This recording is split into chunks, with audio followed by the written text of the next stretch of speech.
beloved Boss Mike Cervera. Matindi ito ha, mga kababayan ko. Malacanang niresbakan si Bangkay. Di ba? Miracle Vlog. Binanatan ng Malacanang si Bangkay eh. Mga kababayan ko ha. Ito hong si Bangkay. Sino pa nga ba? Toby Chanko. Sabi nung mga Martinico, bayaran ka ni Toby. Mga walang yan to. Puti ko yun. Pagka ba tinawag kong Bangkay si Toby, babayaran pa ako nun? Ewan ko sa inyo. Minsan, matatawa ka na lang sa mga mga basher.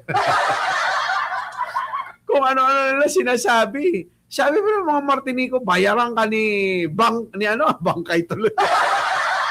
Bayaran ka ni Toby, gano'n. Sabi ko naman, mga kababayan ko, pagka bayaran ako ni Toby, sigurado bukas wala na akong wala na akong bayad, eto na, mga kababayan ko, sabi ni Merlin, ganito dapat. Sabi ni Merlin Carillo, tuloy lang po kayo, Sir Mike. Yan po nararapat para sa ikakabuti sa ating bansang Pilipinas at sa kapwa Pilipino. Baka nga pag nilabanan ko si Toby sa nabotas, manalo pa ako eh. Diba? Eto na mga kababayan ko. Nako! Rest back! Shout out po sa lahat ng mga hindi ko nabasa. Mga kababayan, medyo malabo mata natin. Mga kababayan ko, bahala na kayo dyan ha. Magbatian kayo. Sa mga moderator natin, wag niyong kakalimutan batiin lahat yung ating mga bisita. Eto na. Pasok ang rest back ng Malacanang. Pasok. Campaign manager ng administration slate, fake news daw. Ito ang sagot ng Malacanang kay Navotas City Representative Toby Tiangco. Sinabi kasi ni Tiangco na tila may vote buying sa impeachment proceedings ni Vice President Sara Duterte. Ang Malacanang naman bumuelta at sinabing, Sino nagsabi niyan? Isa po nagsabi. Si Attorney Claire, seryoso, no? Meron daw vote buying sa pagkaka-impeach ni Sara Duterte. Sabi ni Attorney Claire. Sino may sabi niyan? Diba? Tindi, no? Sige tuloy. Congressman Toby Chanco. Yes.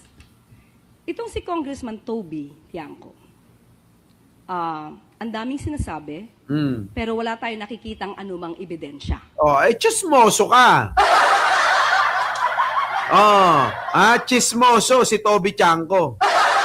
Sabi ni Anjaneta Radok, kung si Lovely hinamon si Sara, Lustay, si Borges hinamon si BBM. Dapat si Banat hamunin din ni si Boss Mike. Pagka kami nagdebate ni Banat Bay, takot nga sa akin yan eh. Andyan eh. Puntahan mo, sabihin mo, bakit ka ba natatakot kay Mike Cervera? Ang isasagot nun, ano naman ilalaban ko dun? Diba? Ano ilalaban ni Banat Bay kay Mike Cervera? At saka etong bugris na babaeng mataba na hindi mo alam kung saan galing, ito pala wanted eh. Hindi ba kayo nagtataka? Karamihan mga kababayan ng taga-suporta ni Sara Duterte at ng mga Duterte, mga kababayan, Luisa Macmelon, Teresita Ronquillo, parang lahat kriminal, Hindi totoo, mga kababayan ko. Karamihan po ng mga taga-suporta ng mga Duterte, karamihan mga kriminal, may record eh. Hanapan nyo muna si Lovely. Kung meron kayong makikita na kaso ni Lovely, ayun, sabihin nyo walang kredibilidad. Pero etong pangit ang itsura eh. Sa totoo lang ayoko nga pansinin yun yung mga yung mga kung ano-anong mga sinasabi kay presidente. Yung itsura mga kababayan ko eh. Oo. Yung pa-English pa, Pero pagka pinakinggan mo, mali-mali naman, di ba? Nakakahiya yun, no? Managalog ka na lang para masabi lang na in ka. Oh, di ba? Oh, wala. Mga kababayan. Yung mga ganyan, hindi na dapat pinapanood eh. Anong kredibilidad meron ang isang taong kriminal pala? Tapos nagsasalita ka ng makakabuti sa kapwa mo Pilipino. Ginawan mo nga ng masama. Nakuha nyo mga kababayan ko? Abay, wala kayong karapatan na magsalita kung ano makakabuti sa Pilipino na sinasabi nyo sa social media. Kung kayo ay ginawan nyo naman pala ng masama yung kapwa nyo Pilipino, kriminal ka eh. Oh, dito na tayo kay kay Toby Chanko, topic natin ha. Oh, Slap Chick, Legaspi, Margs, si Emil Bautista, yung mga bagong dating. Wag niyong kalimutang mag-like, mag-share. I-share nyo sa mga DDS. Oo, malapit na. Sa Bingador, malapit na. Oo, kakausapin ko bukas. Baka this week, ano? Oo. Nandiyan ba si Chris Ulo? Katatapos lang ng live niya ni. Eto na, mga kababayan ko. Pasok! Sinabi niya na 1,000,000% na papanagutin ng Vice Presidente ang mga corrupt. Ang mandurugas. Ito naman si Toby. Hindi ko alam kung ikaw yung sumisip-sip o ikaw yung sinisip-sip. Di ba mga kababayan ko? Hindi ko ba alam kung itong si Toby, siya yung sumisip-sip sa mga Duterte o siya yung sinisip-sip? Di ba? Kasi, parang siya yung sumisip-sip dahil mga kababayan, pag nagsalita pabor sa mga Duterte, exaggerated. Di ba? Pag naman mga kababayan, nagsasalita, naiisip ko rin na baka siya naman yung sinisip-sip. Kasi sa tuwing makikita natin sa mga camera, sa mga screen, yung itsura parang sinipsip ng alien. Para bang naubusan ng dugo, mga kababayan? Na para bang nauubos na rin yung laman dahil parang mukhang bangkay na yan. Di ba, mga kababayan ko? Ano? Ikaw ano sinasabi mo, Chris Ulo? Joke lang po, mahal ko si Mar. Naku, itatapik ko yung sinabi mo, loko. ano yung sabi mo kanina? May sinabi to sa live niya eh. Sabi ni Chris Ulo sa live niya, Hoy Martin, tumulong ka namang, hayop ka. Pinababayaan mo si pinsan mo. Lumabas ka nga dyan, kasalungga mo. Loko rin to. Binabanata si Martin. Pasimple ka no? Pasimple. Sige na. Tuloy na natin tong pinag-uusapan natin. Sa totoo, ulitin natin. Marami ng aliens dito sa Pinas. Putik na yun, tignan nyo mga kababayan, si Toby, tignan nyo yung itsura. Diba? Pag nagsasalita, akala mo talaga sinipsip ng alien eh. Akala mo sinipsip ni Sara Duterte.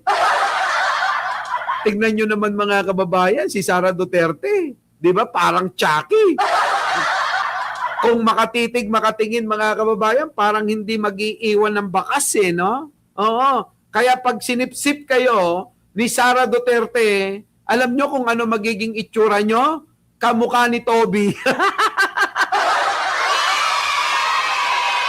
Ay, diba? Totoo!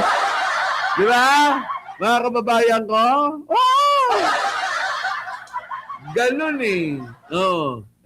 Baka naman siguro kakasipsip niya. Di ba? Kakasipsip ni mga kababayan ko. Ni Toby Chanko kasi alam niyo naman palipas na ang administrasyon ni Pangulong Bongbong Marcos, syempre nagpaparamdam na dun sa kabila. Oo. Kaya yung mga pananalita, pwede naman sabihin na 100%, kay Toby, 1,000% daw. Kung hindi ba namang gonggong din itong si Bangkay na to, abay, panagutin mo muna si Sara Duterte. Managot muna kayo. Naku, ano bang pagkakaiba yung tatlo? Sino, Boss Mike? Oh, si Sara Duterte. Si Bangkay, di ba? Si Toby. Ano pagkakaiba nilang tatlo? Boss Mike, dalawa lang yun eh. Anong dalawa? Anong pagkakaiba ni Sara Duterte at ni Toby Bangkay Chanko? Di ba? May pagkakaiba ba? Dalawa lang nga yun. Ba't sabi mo tatlo? Ano ba sinabi ko? Tatlo naman anong pagkakaiba ni Sara Duterte, Toby Chanko, at Martin Romualdez? Iisa lang naman niya, Wilfred Di ba? Iisa lang sila. Kaya nga sila nag-aaway-away eh. Sabi, mga kababayan, sa kasabihan, uulitin ko lang, kung nasabi ko na to at narinig nyo na, para naman sa mga hindi pa nakakarinig, tulad ni Suwani. At saka ni Dali Babes Castro. Di ba? Ang magnanakaw, galit sa kapwa magnanakaw. Di ba, George? Di ba, Slapchick? Galit sa kapwa magnanakaw. Balsamador. Anong balsamador? Ano yun? Ang tawag doon, siya yung inimbalsa mo. Putik na yun, mga kababayan ko, Kapag titigan nyo talaga si Toby, parang, hindi ba siya naaawa sa kanyang sarili? O baka naman pinipilit niya pinagsisikapan niya na magang ganon yung itsura niya para hindi siya pag-isipan na magnanakaw din siya. Maraming ganyan, mga kababayan ko, parang si Duterte. Para hindi pag-isipan na magnanakaw, pagmumukain niyang mahirap yung sarili niya. Kunyari nakakulambo, kunyari kumakain sa mga karinderya. Pero mga kababayan, yung ninanakaw, sandamakmak, trilyon-trilyon, pala. Diba? Diba, Ason? Ganon. Walang pagkakaiba, diba? Magkaiba sa Boss Mike sa Okada. Ang payroll ni Martinico sa bangka. Marami kang alam. Sa Okada ba sila nagpapa-payroll? Madalas mo sigurong makita yung mataba doon, Oo, yung mataba na kapag ka naglakad, parang robot na.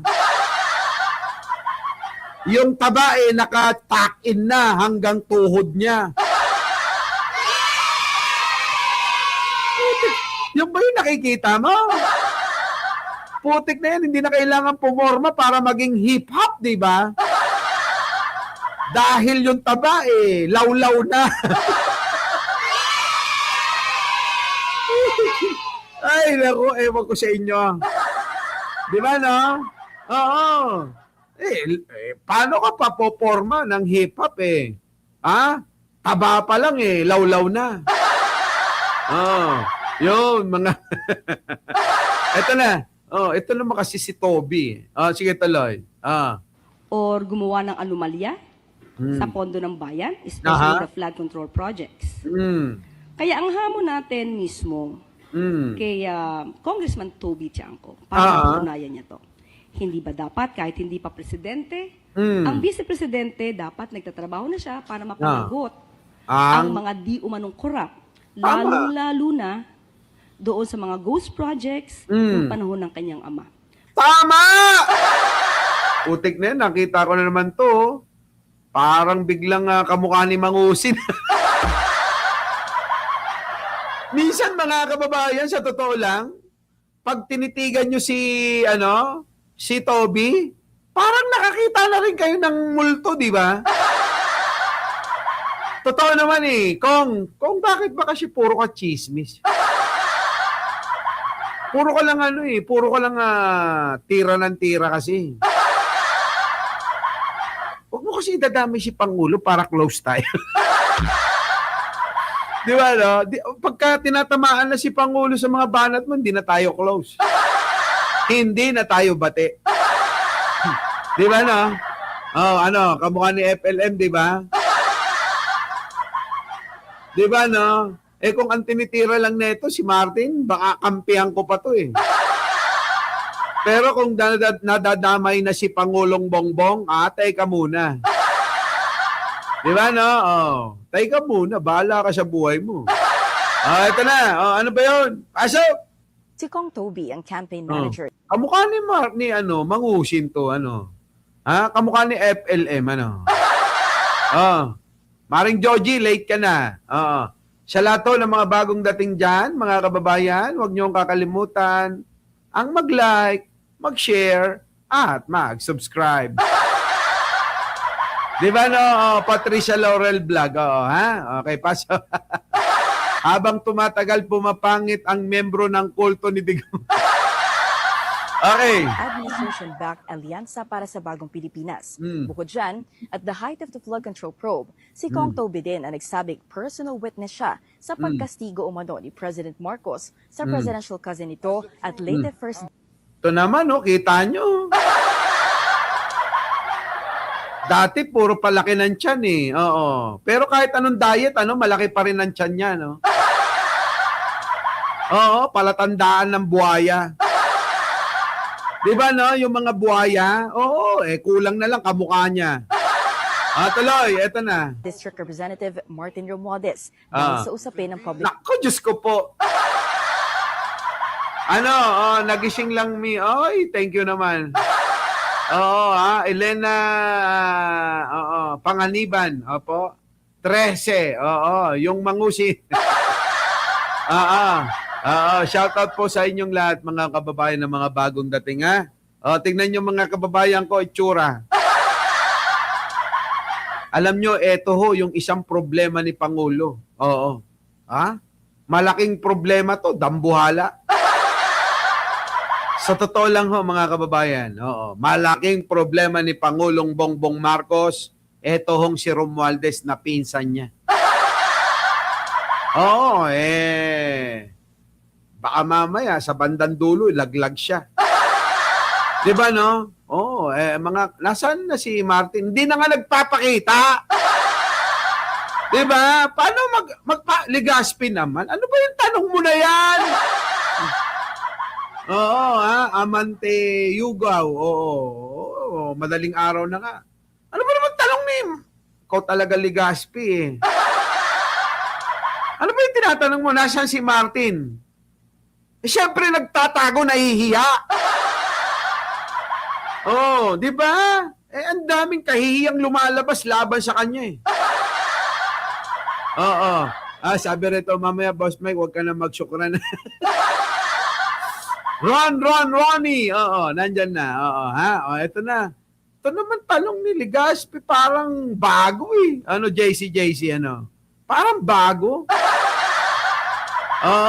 Baka magkasama, sabi ni Ben Reklamador, magkasama si Martin at Bato.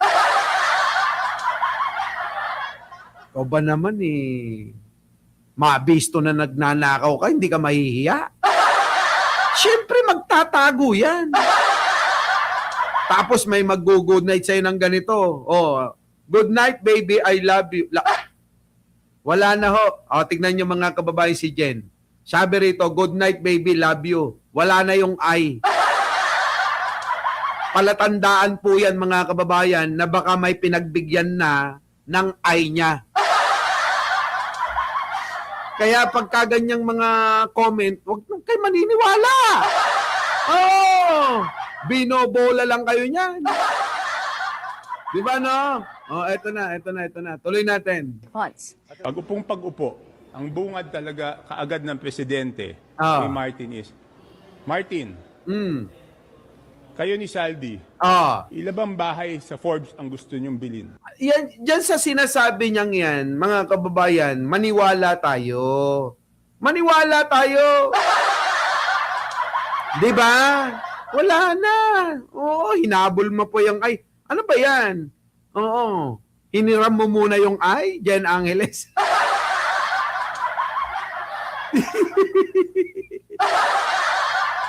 Ay, nako. Next time dapat kompleto.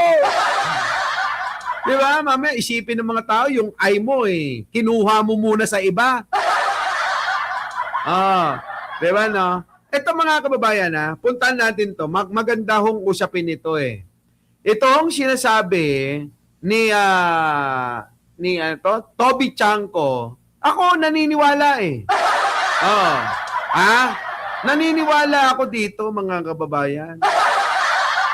Oo. Tignan nyo. Sige na, good night na. Ulit. Yan. Dito tayo. Pag-upo, ang bungad talaga kaagad ng presidente Ay. ni Martin is, Martin, kayo ni Saldi, ilabang bahay sa Forbes ang gusto nyong bilhin? Kita nyo mga kababayan marami na akong lumabas na issue niyan. 'Di ba? Maya tutulog sa studio.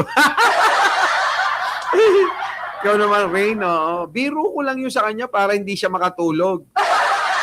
Alam nyo, kapag gusto nyo wag patulogin yung mga partner, asawa, jowa nyo. Kailangan bigyan nyo ng isipin. Para hintayin kayo. Kasi kapag kaya natulog, di wala na. Wala nang beng-bang. Ganon style yun. Eto na. Ngayon, mga kababayan ko. Ayoko naman maging ipokrito. Sa sinasabi ni Toby na ito, ako naniniwala mga kababayan ko, na syempre, tropa si Saldico tsaka si Martin Ngayon, mga kababayan ko, ano ang batayan ko? Sa tagal-tagal na ng panahon, sinasabi ko, bakit hindi mabanat-banatan ni Martin si Saldico? Halos bugbugin na ni Martin si Sara Duterte. Diba? Si Martin nakakapagsalita kay Sara. Goods yun. Pero ang nakakapagtaka na inaantay ko, bakit hindi mabanat-banatan ni Martin Romualdez si Saldico? Diba? Takot ba si Martin Romualdez kay Saldico? Tama ba ang kuwan takrot? Ganun ba ang nginig? Oo. Siguro nanginginig ang betlog nung kay Saldico. Ano? Oo, tingin ko lang, mga kababayan. Kaya nga hindi mapatul-patulan Diba? Edmond Sumalde. Isipin nyo lang Diba? JC, diba? Bakit nga ba? Ayan, Legaspi. Tanungin nyo yung sarili nyo.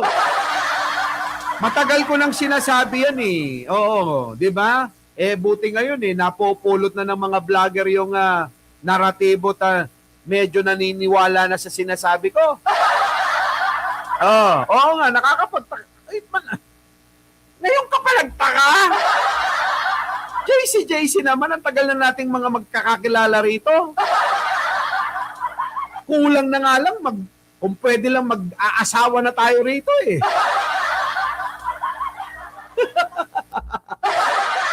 Di ba Ikaw rin, isa ka pa, Legaspi. Ewan ko. Di ba mga kababayan, Ikaw naman, Boss Mike, tropa nga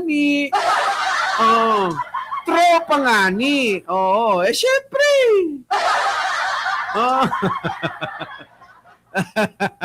Love ko naman yun. Eto na. Mga kababayan. Best friend forever. Hindi, tingin ko natatakot lang si Martin kay Saldico. Mga kababayan ko Tingin ko, takot na takot si Martin kay Saldico. Nginig na nginig ang betlog marinig pa lang yung pangalang Saldico, nanginginig na siguro yon. Kaya nga nangayayat di ba? Eto na.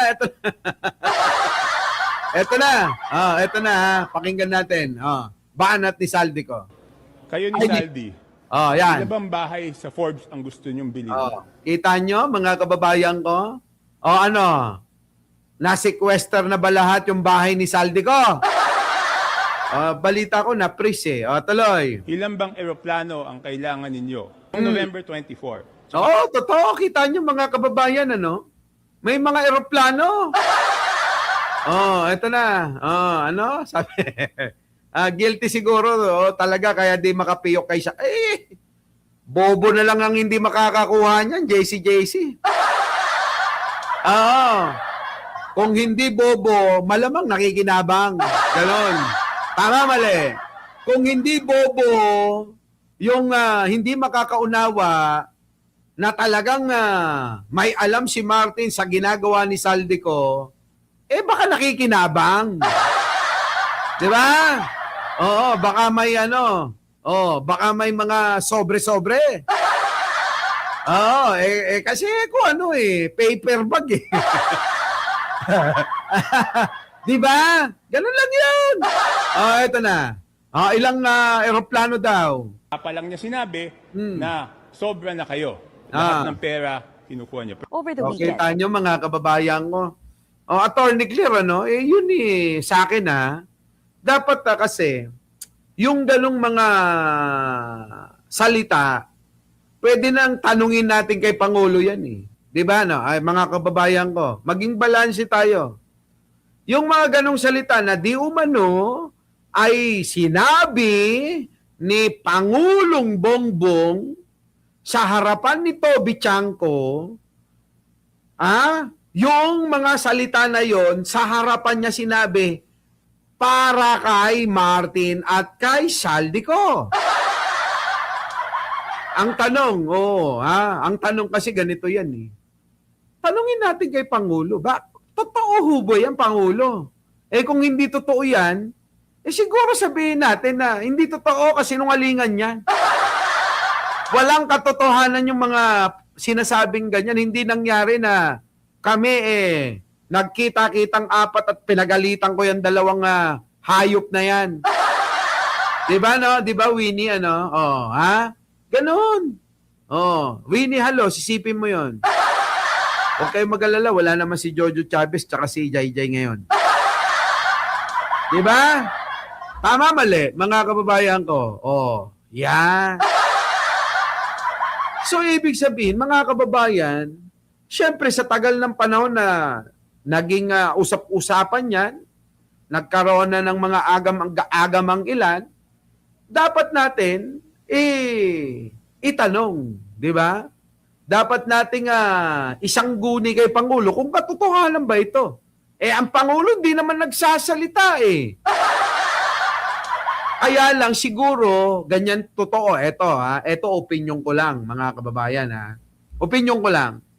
Kaya siguro, nangyayari itong nararamdaman ni Toby Chanco, kasi, hindi niya nakukuha yung gusto niya. Tama, mali, mga kababayan ko. Hindi niya siguro nakukuha yung gusto niya. Di ba? Okay lang naman yung opinion niyo. Wala namang problema. Di ba, Winnie Halos? Edmond Sumalde. Ganang na naman mga nabigo sa gustong pwesto. Yan na nga. Ngayon. Binubulalas yung mga nasaksihan na gano'n.